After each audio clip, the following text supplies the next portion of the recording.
The river is when the pot is at its biggest. That means good plays are heavily rewarded and mistakes are magnified. Let's spend a little time leveling up your poker strategy so you make better decisions on this extremely consequential street.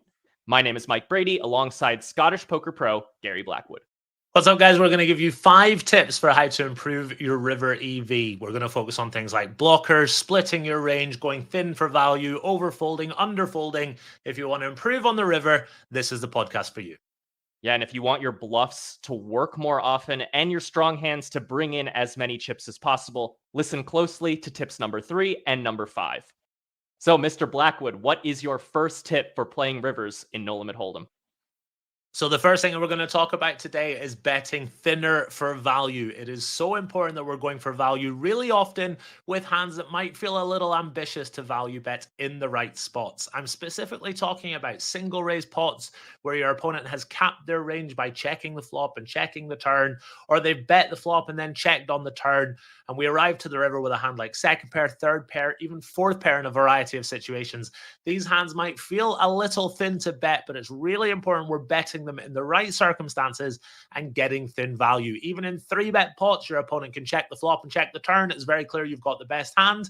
Let's go ahead and bet that third pair for value and get called by ace high, all the weird and wonderful combinations that our opponent can call us with. These thin value bets add up so much over time. This tip is especially useful for live players. There's generally lots of value to be had while playing live when people have capped themselves, and these small, thin river value bets, they all add up. We'll jump into a quick example. So suppose the button raises to $15 in a 2-5 game and you call from the big blind. Doesn't really matter what your cards are yet. The flop is 9-8-3, rainbow, and both players check. The turn is a 2, bringing a full rainbow to the board, no flush draws, and both players check again. The river 5 completes the 9-8-3-2-5 board. Think for a second. What's the worst hand you'd value bet in this spot as the big blind, having faced those 2 checks from that button preflop raiser? Think about it for 1 second. Pause the podcast if you need a moment, and then we're going to go ahead and reveal the answer. So the worst hand that we should be value betting here is pocket 4s. For a lot of us, that might feel extremely ambitious, but if you really think about it, your opponent might have some better hands, maybe some pocket 7s, pocket 6s, but there's so many combos like ace king, ace queen, ace 3, ace deuce, all these types of hands that can call our value bet that are worse than ours. So our pocket 4s, so much of our 5x, our pocket 6s, pocket 7s, all of our 8x, all of our 9x, we should be betting really thinly here at equilibrium, i.e. how often the solver wants to bet. And as mentioned, some of us, this will feel unbelievably thin, but if you really think about it, your opponent rarely has a better hand, and there are quite a few combos in your opponent's range that can call your bet. So we want to be going really thin here, the worst hand, pocket 4s, all the way through up to our really strong hands. Gary and I were discussing this example before we started recording, and we talked about how a lot of players won't even bet with some of their 8s on this 9-8-3-2-5 board. They'll just check a hand like 8-7 or even ace-8 in some extreme circumstances, and that is just leaving so much value on the table. And if you're one of the players who is checking a hand as strong as pocket 6s here, or even a hand as strong as ace-5, you are leaving a lot of money on the table. Yes, occasionally you're going to bet the pocket 4s or you're going to bet the ace-5, and they're going to call with pocket 6s, and you might lose a little bit extra than what you would have lost if you checked and maybe they checked behind. But a lot of times they're just going to have ace-high. A lot of times they're going to have a 2 or a 3, or, a worse 5 if you have ace-5, and you give them that chance to make a losing call, which is a profitable endeavor for you, especially when they're so rarely going to have you beat. Let's move on to your second tip for river play. Take it away. Let's look now at the other side of the coin from the previous tip, these small pots that nobody seems to want. Let's get out there and start to vacuum them up with some of the bigger bet sizes, i.e. around 75% pot, sometimes an overbet if necessary. We'll delve a little more into the sizes in due course. The best players in the world are masters at just picking up these pots that nobody seems to want with their complete airballs. Hands like 10 high can't always be checked down. You should hoover up these small pots and be aggressive. Force people to make a tough decision with their 4th pairs, their 5th pairs, their ace highs when we've got nada. I love the switch between vacuum and hoover there, really balancing your range. Let's look at an example for fighting for small pots. So the button raises to $15 at 2-5. and you call from the big blind. This is actually going to be the exact same example as the previous one. We're just going to talk about the other side of the coin and which hands we bluff with. The flop is 9-8-3. Both players check. The turn is the 2 of diamonds, bringing a complete rainbow, and both players check again. Finally, the river 5 completes the 9-8-3-2-5 board once again. Think for a second. Again, you can pause the podcast if you please. What would you bluff with here? What are some of the hands you would bluff with? How frequently would you bluff with them? Give that a moment, mull it over, and Gary's going to go ahead and reveal the answer right about now. A variety of combos, the really weak parts of your range that unblock your opponent's folds, and we'll talk about what I mean by that in just a few seconds. Hands like Jack 6, 7, 4. Remember, the board is 9-8-3, deuce 5, King 6, Queen 4. Basically, everything that's worse than King 6 should be bluffed very, very often. Some of those combos that I have mentioned are pure bets. And if we're the type of player that's just checking it down with, our King 6 suited in the hope that we're good, or, we're just being very passive and we're not fighting for these pots, we want to change that immediately and start to be a lot more aggressive with these weak Jack highs and Queen highs and all these types of airball hands that want to be bluffing. We absolutely should be using these as bluffs. I did mention unblockers a few seconds ago. We don't bluff with hands like King Jack, which have marginal showdown value. And plus, they block the types of hands that we're trying to make fold. We wouldn't bluff with a hand like Ace 7 here because, again, it's got reasonable showdown value. And our Ace blocks a lot of hands like Ace King, Ace Queen that we're trying to make fold. So the marginal showdown hands like the strong King highs and most of the Ace highs, they just want to check down. But a lot of our weak hands like Jack 6 and 7-4, really important. We're being aggressive with these on the river in this scenario and trying to hoover up these small pots. This combines really well with the first tip about thin value betting to create a really aggressive strategy that your opponents are going to struggle to play against. Think about if you're the type of player who's not finding those thin value bets and is also not finding these bluffs. What that often means is you are going to be checking this river extremely often. You're only going to be betting when you have like an 8 or better. You're only going to be bluffing when you have like 7 high and those hands that are clearly never going to win at showdown. And that's going to result in you betting the river something like 15-20% of the time, which means your opponent's going to just get to check back, realize all their equity, and have a super easy life. They can kick their feet up on the table and know that you're not going to put them in tough spots. But if you're the player who's going to bet pocket 4s, you're going to bet 5x, you're going to bet pocket 6s, you're going to bet every 8 and 9. And then along with that, you're going to bluff with a bunch of King highs and Queen highs that don't have showdown value. You're going to bluff with the 7 highs, the Jack highs, the 10 highs. All of a sudden, you're betting this river pretty damn frequently with a quite balanced range. And your opponent is going to be on their back foot. They're going to be left guessing, and they're not going to be able to just simply check back and get to showdown and win the pot as much as they want to. You want to be that aggressive player who's putting them in tough spots. And if you follow these first 2 tips, that's exactly what's going to happen. Let's move on. Gary, what have you got planned for your third tip for playing the river? So we've spoken about some great tips for smaller pots. Let's start to talk about bigger pots. My third tip here is everyone's favorite buzzword, blockers. People put too much emphasis on their blockers in smaller pots where ranges are much wider. Blockers are not as important as you might think when ranges are really wide and diluted.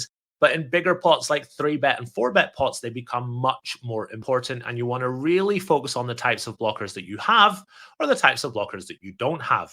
Let's say you've 3-bet pre-flop with Ace Queen of Spades in the small blind versus the button. The flop is King 7 deuce with 2 spades. You bet the flop, you get called. The turn is an offsuit 10. You've got a really nice candidate to continue barreling on the turn. You've got a big draw, so you bet again, and your opponent calls again. The river is a total brick. Do you want to follow through and shove this hand on the river? The answer is definitely not. Your Ace of Spades blocks a lot of hands that your opponent is going to call on the flop, call on the turn, and then fold on the river. Your Queen of Spades as well. You've got 2 really bad blockers here, so your hand just wants to give up. Now, a hand like Ace 3 of Spades isn't as bad to bluff because, yes, you've got the Ace of Spades, which isn't ideal, but the 3 of Spades doesn't block anything you're trying to make fold. We've got many, many better candidates to bluff on the river here. Hands like Queen Jack of Diamonds, we block King Queen, we block King Jack, we don't block the flush draw that we're trying to make fold. So when it comes to bluffing, really think about your blockers and your unblockers. Another very quick example here, same scenario. If the flop is Jack of Clubs, Jack of Diamonds, 4 of Spades, A hand like Queen 10 of Hearts is a really nice triple barrel here because you block combos like Queen Jack suited and Jack 10 suited that can call you down. And you unblock the marginal hands like Ace High and Pocket Sevens, which are more likely to fold in your opponent's range. So let's really think about our bluffing candidates and which ones work better and which ones don't work as well because of the blockers or the unblockers that we hold. I want to reiterate something to make sure it didn't get lost. When ranges are wider, blockers are less important because the ranges are super wide. So blocking a few combos here and there just doesn't make that big of a difference because they have so many other combos that they can, call with or whatever. But in bigger pots where multiple streets of betting have occurred, your opponent's range has continued to narrow. First, they called the pre-flop 3-bet, then they called your flop bet, then they called your turn bet. All of a sudden, their range on the river is very small. It's only a handful of hands in some cases. And when that's the case, when your opponent's range is really narrow, blocking just one crucial hand will actually make your bluff work considerably more often. Or unblocking one particular hand that they might call with will make your value bets get called significantly more often. So keep that in mind. When ranges are narrow, blockers become more valuable. And if you just mess around with, any range construction tool, something like Lucid GTO, which is coming out soon on Upswing Poker, or even a simple tool like PokerStove or Poker Equilab, you can see on rivers how few combos players will have after they've called multiple streets. Say they have a range that's a total of 32 combos, and if you have a certain hand, it makes them only have 28 combos, and the 4 combos you blocked are value hands. All of a sudden, your bluff is going to work a lot more often. Their range went from 32 to 28 hands. That's a big difference. Moving on now, Gary, what is your 4th tip for playing the river like a pro? So we've just spoken about bluffing the river. Let's talk about calling the river in general. I think a really good exploitative piece of advice is that you want to call relatively wide in smaller pots like single raise pots, button versus big blind, where the button c-bets and then they check the turn and then they stab the river. Your second and your third pairs, these hands are okay to call with versus the right types of players. It's a myth that people don't bluff enough, and I really do believe that in pots that are on the smaller side, people bluff quite often because it's a small pot that's less scary to them to bluff for, 13, 14 big blinds, something like that.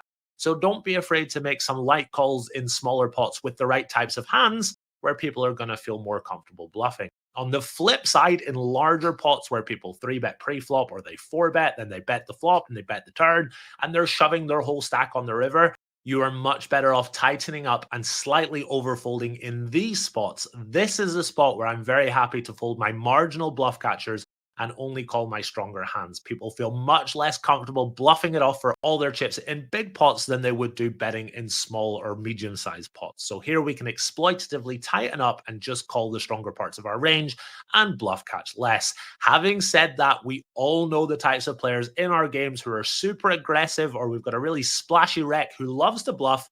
We, of course, do not tighten up versus these guys, and we can make some thinner calls overall. But for the most part, versus your ABC players that you play against, they don't feel comfortable bluffing for all the chips in the bigger pots. And we want to exploit that by tightening up and folding our bluff catchers. As Alex Foxen once said, phenomenal player, phenomenal advice here.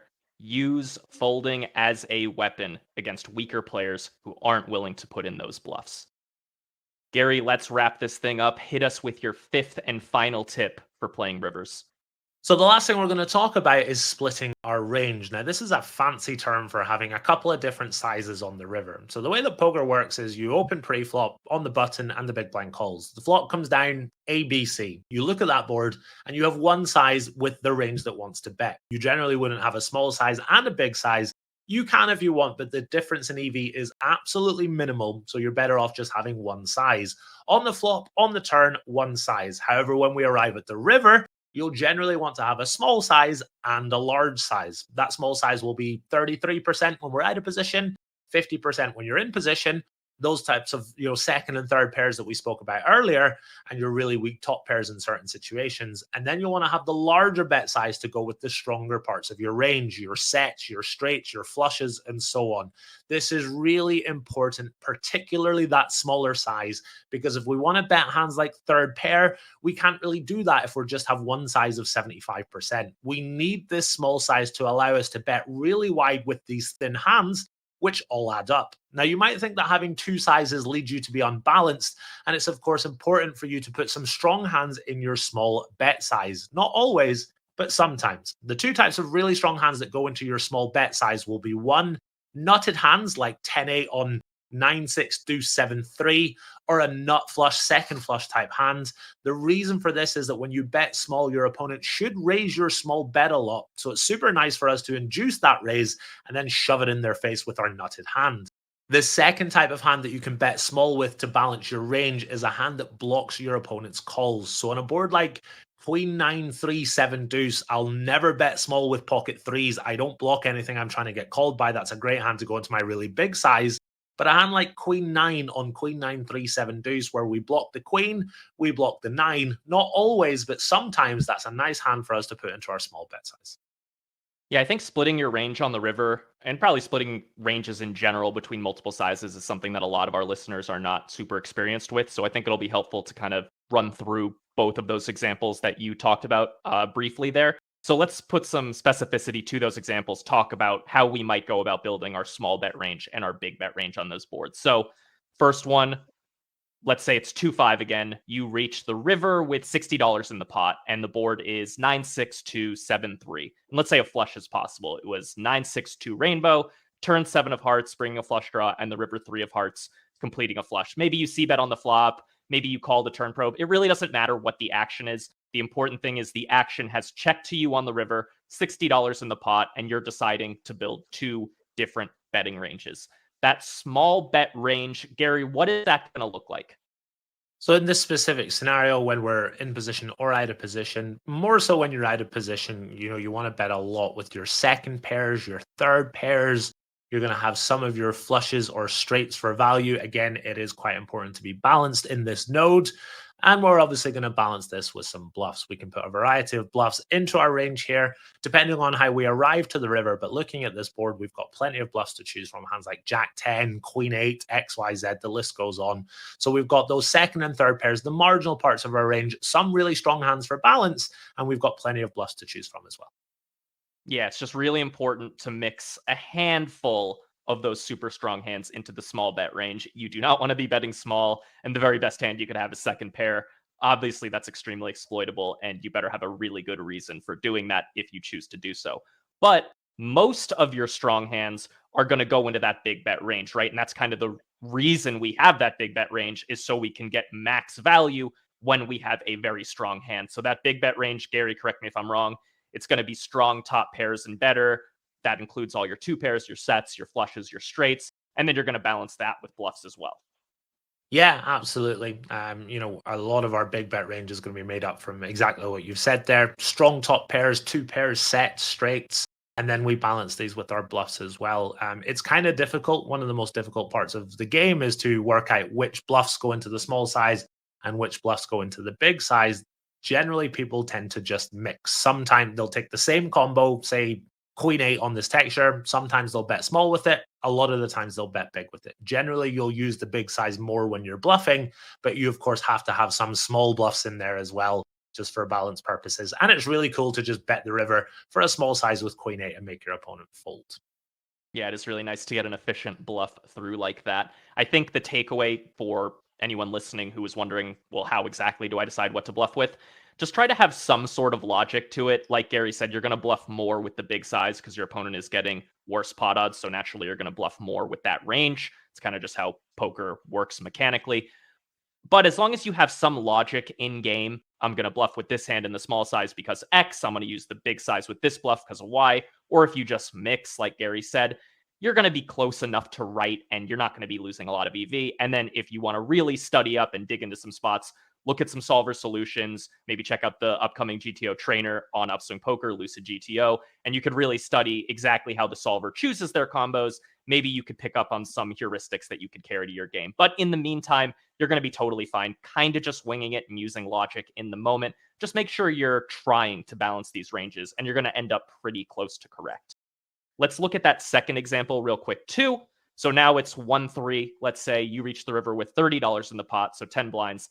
And the board is Queen 9-3 rainbow, turn 7 bringing a flush draw, And this time the river 2 does not complete the flush. So no flush possible, no straight possible. The board is queen 9, 3, 7, 2. And you are on the river. How are you building your small bet range on this one, Gary? So again, given it's checked to us, our opponent is very likely to have capped themselves, i.e. they're not going to have very many top pairs in there, almost no nutted hands. So we can, again, bet really quite wide for value here. Pocket eights, some of our second pairs, some of our weaker top pairs. One of the nice hands to balance your small bet size with is some of your weaker top pairs. In this example, obviously, we've got queen 4, queen 5. And then we've got our top 2 pair we spoke about. We block some of the hands we're trying to get called by here. So we want to put our top 2 pair into our small bet size, for example. And then again, we're balancing it with plenty of bluffs. We're going to have hands like king jack, king 10, plenty of candidates that we can bluff on this board. We just take a look at it and see all the missed draws that we've got, some of the, the king highs and jack highs as mentioned, plenty of candidates for us to bluff.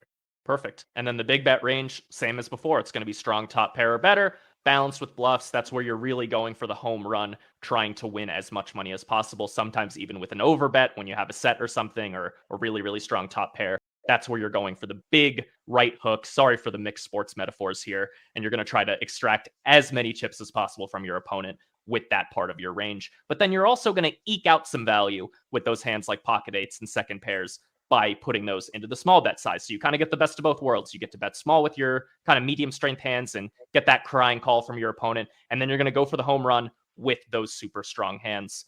It tends to work out quite well. That's all we've got for you today. Thank you very much for listening to the first episode of Season 4 of the Upswing Poker Level Up podcast. If you're just checking us out for the first time, we have over 30 episodes in the backlog. You can learn about all types of different concepts, from check raising to 3-betting. It's all starting to blend together, but we've covered a lot of different things. So go check them out on our YouTube channel or on whatever your podcast app of choice is. They're on all of them. And keep in mind, if you don't like and subscribe to this podcast, you will never get Pocket Aces again. So be sure to click those buttons and support us. We really appreciate your time. We hope it's been well spent for you. Take care.